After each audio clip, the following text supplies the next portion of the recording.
자, 오늘은 안디옥 교회에 관한 두 번째 이야기입니다. 지난주에 우리가 배웠던 것처럼 안디옥 교회는 우리 교회가 모범으로 삼을 만한 대단한 교회입니다. 이방 세계에 세워진 첫 번째 교회이자 이방 선교를 위한 거점 교회이고, 또 그 교회 이 성도들은 세상 사람들로부터 이 사람들이야말로 그들이 믿는 그리스도를 닮은 그리스도인이다라는 인정을 받았기 때문이죠.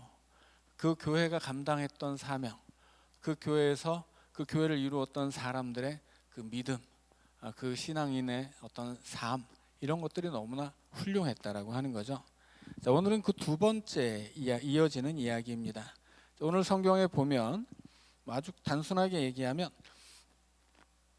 이방 세계에 세워졌던 안디옥 교회가 겉으로 보기에는 연약하기도 하고, 이 사람들이 진짜 제대로 된 교회인가 의심이 됐기 때문에 예루살렘 교회가 바나바를 파송할 정도로 세워진 지 얼마 안 되는 교회입니다. 그럼에도 불구하고 이 안디옥 교회가 예루살렘 교회를 위해서 구제 헌금을 모아서 전달한 이야기를 오늘 우리에게 들려주고 있습니다. 자, 이 이야기에서 이제 어떤 것들을 우리가 배울 수 있는지 이제 하나씩 짚어보도록 하겠습니다. 자, 30절에 보시면 장로들이 나와요. 그러니까 사도행전에서 처음으로 교회의 장로 이야기가 여기서 이제 등장하고 있습니다. 원래 예루살렘 교회는 사도들밖에 없는 줄 알았는데 이제 이 본문 말씀에서 처음으로 예루살렘 교회 장로들이 나오고 있죠. 이 장로들이 뭐 하는 분들인가 우리가 좀 알아봐야 되겠는데, 오늘 본문 안에서 보면 안디옥 교회 성도들이 예루살렘 교회 성도들에게 부조를 보내기로 작정하죠. 이건 뭐냐면 구제 헌금을 보내기로 결단을 했다는 이야기입니다. 그리고 그들이 결단했던 대로 구제 헌금을 모아서 전달을 하는데, 그 구제 헌금을 누가 받습니까? 장로들이 받아요. 그럼 우리 이렇게 궁금할 수 있죠. 그 교회는 오늘날의 목사님으로 생각할 수 있는 사도들이 있는데 왜 구제 헌금이 장로들에게 전달되었을까?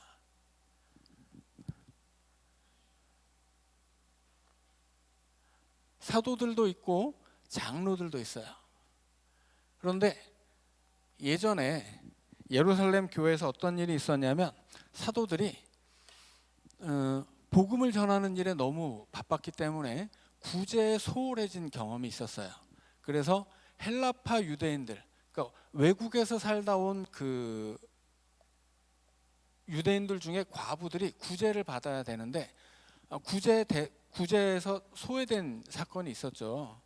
그래서 이 사도들이 너무 복음 전하는 일에 바쁘다 보니까 이 구제하고 재정 출납에 관한 일들을 담당할 다른 일꾼들을 뽑자. 그래서 7명의 일꾼을 뽑은 일이 있었습니다. 그 중에 하나가 스데반이었죠. 또 그 중에 하나가 빌립이고, 빌립이 사도 이 사마리아에서 막 복음을 전하고 부흥의 역사를 일으키기도 했습니다. 자, 그때 그 7 일꾼을 세운 이유가 뭐예요? 사도들은 기도하고 말씀 전하는 일을 전담하고 나머지 재정 출납과 구제하는 일을 맡아줄 분들을 뽑은 거예요. 그런데 재정 출납과 구제하는 일을 맡을 분들이 뽑히긴 했지만 그분들이 재정 출납과 구제만 했느냐 하면 그렇지 않고, 스데반처럼 복음을 전해서 순교를 당하기도 하고 빌립처럼 사마리아의 부흥의 역사를 일으키기도 하죠. 그러니 그때 뽑혔던 7분의 일꾼은 단순한 재정 출납과 구제만을 담당하는 사람들이 아니고 사도적인 권위를 가지고 말씀도 전하는 분들이었는데, 사도들을 돕기 위해서 사도들처럼 말씀도 전하지만 그들의 주요한 임무는 재정 출납과 구제이고, 근본적으로 그것은 기도와 말씀 전파에 힘써야 할 사도들을 돕는 역할이었지만 그분들도 사도적인 권위를 가지고 그렇게 말씀도 전하고, 또 그분들 중에는 심지어 순교를 한 분들도 있었던 거죠. 그래서 그때 뽑혔던 7명의 일꾼들이 헬라어로 디아코노스라고 해요. 이 말이, 디아코노스라는 말이 성경 다른 곳에서 집사로 번역이 되기 때문에 우리는 그때 7명의 집사를 뽑았다 이렇게 오해할 수 있지만, 실은 사도행전 본문에서는 집사라는 말은 전혀 나오지 않습니다. 그냥 일꾼이에요. 재정 출납과 구제를 담당하는 일꾼이고, 그리고 사도들처럼 그들은 복음을 전하기도 하고 심지어 순교를 하기도 했던 분들입니다. 그분들의 가장 첫 번째 임무는 뭐예요? 구제와 재정출납이죠. 그래서 많은 신학자들이 이 사도행전에 나오는 이 장로님들의 역할이 바로 그분들이다라고 생각을 해요. 그러니까 처음에 사도들이 아닌 교회에 신뢰받는 일꾼이 세워지고 그분들에게 재정출납과 구제의 업무가 우선적으로 맡겨졌는데 그분들이 나중에 장로로 드러난 것이다, 이렇게 보는 거죠. 그래서 안디옥 교회에서 구제 헌금이 모아지고 그것이 예루살렘 교회에 전달됐을 때 이걸로 뭐 해야 되는 거예요? 목적 헌금이잖아요. 그러니까 목적 헌금이기 때문에 목적대로만 사용해야 합니다. 그래서 이것은 구제 헌금이기 때문에 구제를 해야 하는 것이고, 본래 구제를 담당하기로 세워졌던 일꾼들인 이 장로님들에게 그 구제 헌금이 전달된 거예요. 그래서 그 구제 헌금을 뭐 사도들이 받아도 상관없지만 근본적으로 구제와 재정 출납에 관한 업무는 그 사도들을 제외한 교회에서 뽑은 일꾼들에게 맡겨졌기 때문에 여기 장로님들이 그 구제 헌금을 받아서 교회 안에 어려움을 당해서 구제가 필요한 성도들을 구제하는 업무를 이제 맡았다라고 하는 거죠. 그래서 사도행전 안에 나오는 처음 이 본문 안에 이제 장로님들이 나오는데 이분들 뭐 어디서 튀어나온 분인가 궁금할 수 있는데, 이분들은 처음에 그 헬라파 과부들이 구제에서 제외됐을 때 세워졌던 그 일꾼들이 교회 안에서 직분이 발전하면서 장로님이라고 하는 직분을 얻고 그렇게 드러난 것이구나, 이렇게 이해하면 되겠습니다. 자, 이제 중요한 것은 이 안디옥 교회의 모습이에요. 우리가 배워야 할 것은 안디옥 교회가 이방 선교의 거점 교회이고 또 그 교회 성도들이 그 지역의 사람들에게 그리스도인으로 인정받고 그리스도인이라고 하는 칭호가 처음 나왔던 만큼 정말 그렇게 대단한 교회 성도들이었다라고 하는 거죠. 그런데 이 안디옥 교회가 거기서 그치는 것이 아니었다라고 하는 거예요. 이방 선교를 담당할 뿐 아니라 또 그 교회 성도들이 정말 좋은 믿음의 삶으로 세상 사람들에게도 인정받았을 뿐 아니라 그들은 예루살렘 교회를 돕는 역할도 했다라고 하는 거죠. 그래서 이 사람들이 이방 선교의 거점 교회가 되었다, 안디옥 교회가, 이 말은 곧 이 안디옥 교회가 복음 전파의 사명을 잘 감당했다는 뜻이에요.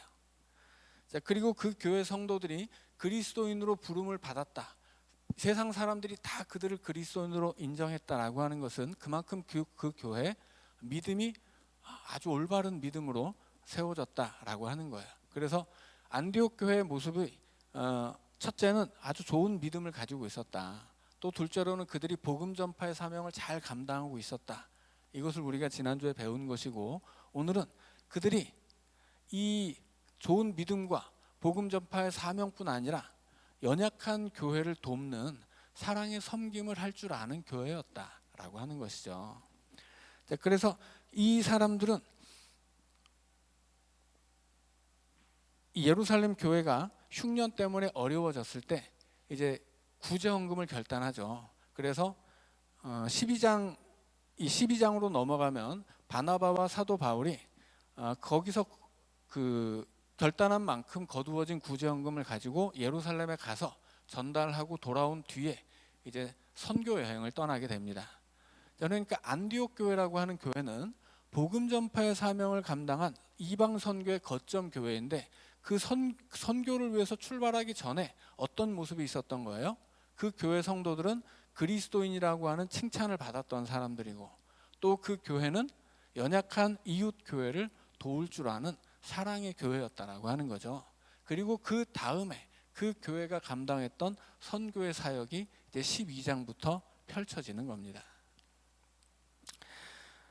자, 그래서 안디옥 교회가 그렇게 대단한 교회였는데, 그러면 우리가 생각할 때는 안디옥 교회가 참 예루살렘에 많은 도움을 주었구나, 이렇게만 생각할 수 있지만 그렇지 않아요. 이것은 상호작용입니다.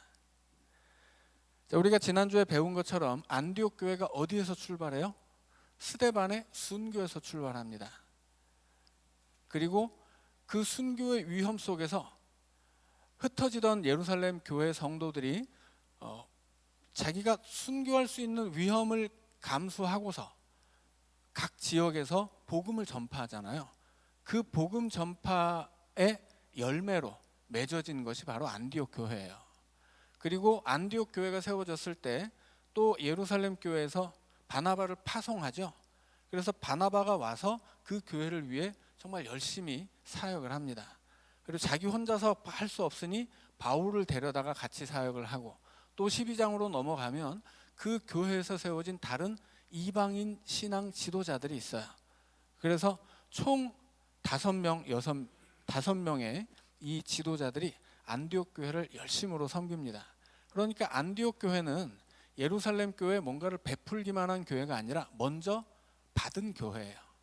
누군가 안디옥 교회가 세워질 수 있도록 예루살렘 교회 성도 중에 하나가 순교한 것이고, 그리고 그 교회 성도들이 복음을 순교의 위험을 감수하고 복음을 전파했기 때문에 교회가 세워질 수 있었던 것이고, 세워진 교회를 위해서 일할 수 있는 일꾼을 예루살렘 교회에서 파송해 준 거예요.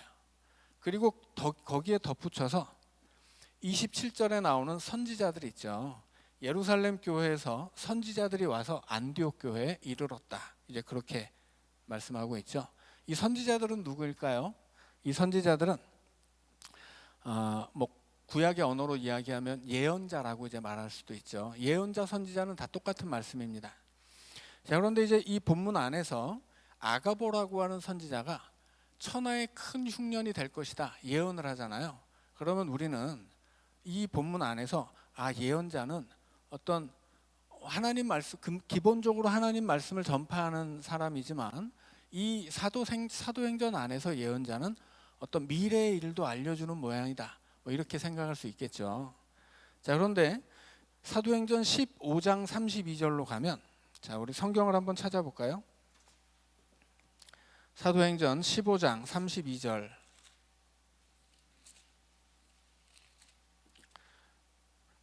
자, 제가 읽어드리겠습니다.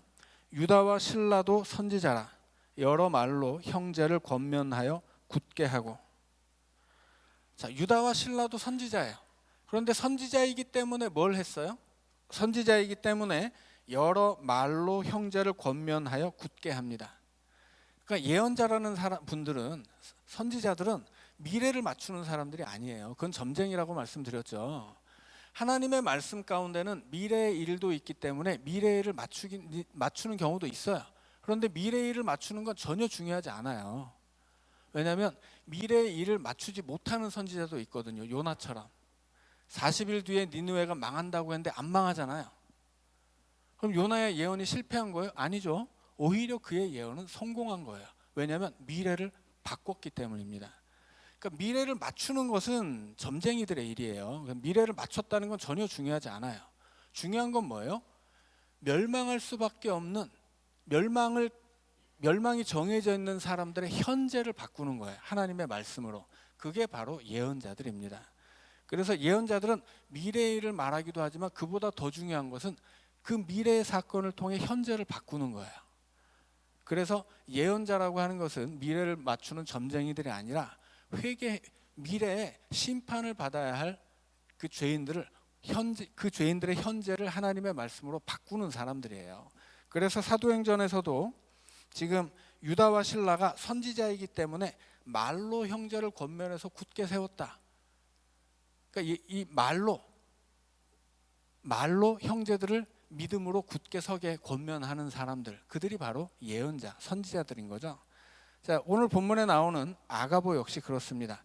이 선지자들은 예루살렘에서 왔죠. 이 사람들 어디 소속이에요? 예루살렘 교회의 성도들이라는 이야기예요. 그러니까 이들은 유대인입니다. 유대인 중에 예루살렘 교회의 유대인 성도들 중에 선지자 역할을 맡은 사람도 있단 말이에요. 그런데 이 사람들이 왜 안디옥에 왔습니까?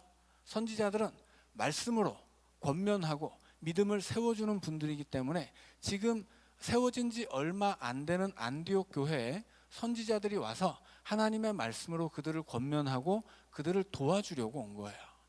도와주려고 온 여러 선지자들 가운데 한 사람인 아가보에게 성령이 감동하셔서 이제 온 천하에 대흉년이 일 것이라는 걸 알게 한 거죠.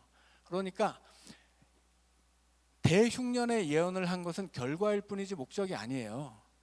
이 선지자들이 안디옥 교회까지 온 이유는 믿음이 연약했던 세워진 지 얼마 안 되는 안디옥 교회를 믿음 안에서 말씀으로 권면하고 그들을 잘 세우기 위해서 그들을 도와주려고 온 거예요. 그래서 지금 예루살렘 교회가 정말 안디옥 교회를 향해서 많은 관심을 가지고 그들을 많이 도왔다고 하는 거죠. 일꾼을 파송하기도, 그들을 위해 복음을, 그 지역을 위해 복음을 전파하기도 하고 일꾼을 파송해 주기도 하고, 예루살렘 교회 유대인 선지자들이 그 교회를 권면해 주기 위해서 이렇게 찾아온 거예요. 그러니 안디옥 교회가 예루살렘 교회에 큰 은혜를 입었다 하는 것입니다. 그리고 이 안디옥 교회 역시 그 예루살렘 교회에 큰 은혜를 베푸는 거예요. 그러니까 사랑이라고 하는 건 상호작용이라고 하는 거죠. 마치 예수님이 너희들 내 사랑 안에 거하고 그 사랑 안에서 서로를 사랑하라 말씀하셨던 것처럼, 이 예루살렘 교회도 안디옥 교회도 예수님의 사랑 안에 거하면서 서로가 연약했을 때 그렇게 서로를 돕는 그 사랑의 섬김이 있었다 하는 것입니다. 자, 그런데 오늘 본문의 말씀에서 가장 중요한 것은 뭐냐면, 가장 중요한 단어를 꼽으라고 한다면 저는 29절에 형제들이라고 꼽겠습니다. 왜 안디옥 교회가 예루살렘 교회를 돕는가? 그들에게 예루살렘 교회는 형제들이었기 때문이에요. 자, 민족적으로 보자면 유대인과 이방인이에요. 유대인들은 특별히 이방인들 엄청 싫어했습니다. 그런데 원래 유대인들이 가지고 있었던 그 이방인에 대한 경계심과 배타심을 다 접어버리고 그들을 위해 복음을 전하고 그들을 위해 일꾼을 파송하고 그들을 말씀으로 권면하기 위해 찾아가 준 거예요, 예루살렘 교회가. 안디옥 교회도 자기들에게 그렇게 많은 것을 베풀어 준 예루살렘 교회가 어려움에 처했을 때 그들도 구제 헌금을 결의하고 그것을 보냈죠. 그럼 천하의 대흉년이 일었는데 안디옥 지역은 안 들었겠습니까? 그렇지 않죠. 천하의 대흉년이 들었으면 다 같이 어려운 거예요. 하지만 다 같이 어렵지만 더 어려운 형제를 도왔다라고 하는 거죠. 그게 바로 교회의 서로 사랑입니다. 지난주 말씀에서도 우리가 주 안에 서라라고 할 때 주 안에 선다는 것은 마치 군대가 대형을 유지하기 위해서 각자 저마다 자기의 자리에 서서 자기의 자리를 지키는 것이고, 그리고 옆에 있는 연약한 지체들을 돕는 것이라고 말씀드렸죠. 그래서 바울이 빌립보 교회를 향해서 유오디아와 순두개를 권면하면서 너희들 한 마음 되어야 한다. 교회는 그 지도자들을 도와야 한다. 그리고 그렇게 지도자들이 하나 되고 그 지도자들을 중심으로 하나 된 교회가 글라우디오를 비롯해서 바울의 다른 동역자도 도와야 된다. 이런 명령을 했죠. 그러니까 교회는 그렇게, 우리는 성도들은 또 교회들은 주 안에 서서 자기 자리를 지키고 옆에 연약한 친구들이 있으면 같이 힘을 모아서 그 군대가 일사불란하게 움직일 수 있어야 돼요. 그것이 주 안에 서는 것이고 그것이 주 안에서 서로를 사랑하는 거예요. 그래서 안디옥 교회와 예루살렘 교회가 그렇게 주 안에 서서 각자 자기가 맡은 자리에 잘 서 있죠. 하나는 예루살렘에 서서 유대인들을 향해 복음을 전하고, 하나는 이방 지역에 서서 이방인들에게 복음을 전하고, 한쪽이 약했을 때는 다른 한쪽이 돕고, 또 이쪽이 약했을 때는 다른 쪽이 돕는 그런 서로를 사랑하는, 그렇게 주 안에 든든하게 서서 서로를 사랑하는 두 교회가 그렇게 하나 되었다. 그렇게 서로를 세워가면서 복음을 전파하는 서로의 사명을 그렇게 잘 감당했다라고 하는 이야기입니다. 그래서 안디옥 교회는 이 예루살렘 교회를 형제로 받아들였는데, 단순히 그것이 형제로 받아들이고 구제헌금을 베푼 교회가 아니라, 그들이 그렇게 할 수 있었던 이유는 먼저 예루살렘 교회에게 큰 사랑을 받고 먼저 예루살렘 교회가 안디옥의 성도들을 형제로 받아들였기 때문이에요. 그래서 예수 그리스도 안에서 민족은 달라도 지역은 달라도 그렇게 서로가 서 있는 자리, 서로의 사명도 다르지만 그렇게 서로를 사랑하고 인정하고 세워주는 교회들이 이제 주님이 말씀하신 것처럼 예루살렘과 온 유대와 사마리아와 땅끝까지 이르러 복음이 전파돼야 하는 그 하나님의 계획을 이루는 교회들이 되었다 하는 것입니다. 그래서 오늘 우리도 그렇게 우리 교회 역시도 우리 교회만 든든히 서서 되는 게 아니라고 하는 거죠. 나만 든든히 서서 되는 게 아니에요. 내가 든든히 서면 서지 못한 사람을 일으켜야 하고, 내가 넘어져 있을 때에는 또 서 있는 사람이 나를 일으켜 줘야 됩니다. 우리 교회는 연약한 교회를 세워줘야 하고, 또 서로의 사명을 감당할 수 있도록 서로가 서로를 도울 수 있어야 돼요. 그것이 진정한 교회다라고 하는 것이고, 그렇게 교회들이 각자 서 있는 자기의 자리를 지키고, 그리고 옆에 서 있는 교회, 또 멀리 서 있는 선교지, 이런 것들을 우리가 도울 수 있을 때, 그때 하나님의 뜻이 우리를 통해 이루어질 수 있다 하는 것입니다. 자, 우리 이 시간에 하나님은 너를 만드시는 분, 함께 찬양 부르기를 원합니다.